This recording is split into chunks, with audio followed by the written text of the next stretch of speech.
माता दी। आज मैं एक माता रानी का विंध्याचल की देवी का एक बहुत प्यारा सा पचरा गीत सुनाने जा रही हूँ कि माता रानी का कंगन जब गायब हो जाता है नहाते समय, तो मल्लाह कितने श्रद्धा से माता रानी का कंगन ला के लौटाता है और उनसे कितना सुंदर आशीर्वाद लेता है कि माता रानी खुश होके पूरा परिवार को आशीर्वाद देती हैं। तो हम लोग भी कोशिश करते हैं कि 9 दिन में ऐसा कुछ चूक न हो जाए जिससे माता रानी नाराज हो जाए। विंध्याचल मंदिरवा बगले बहा गंगा मैया हो कि लोगवा करे ना जाई गंगा स्नानवा हो कि लोगवा करे ना जाई गंगा स्नानवा हो कि लोगवा करे ना। कौने हाथ लिहलिन मैया निबिया दातुअनिया हो कवाने हाथ ना मैया लिहलिन लाल चुनरिया हो कवाने हाथ ना मैया लिहलिन लाल चुनरिया हो कवाने हाथ ना।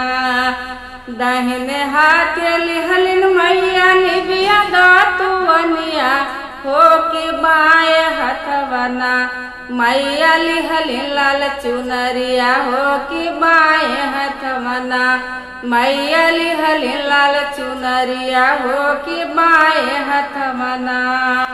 गंगा के किनारवा मैया कर दातुअनिया हो कि गंगा घाट ना माई कर स्नानवा हो कि गंगा घाट ना।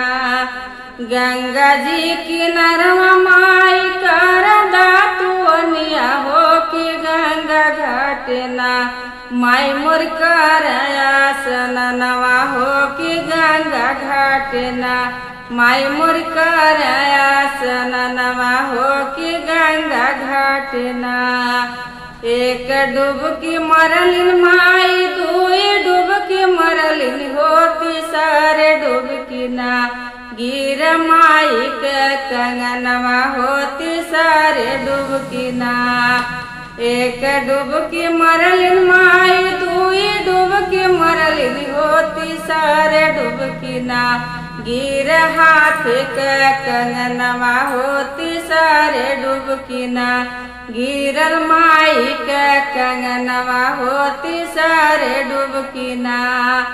खोज लगली मैया हो अपना कंगनवा हो कि खोज लगली ना मैया अपना कंगनवा हो कि खोज लगली ना माई अपना कंगनवा हो कि खोज लगली ना।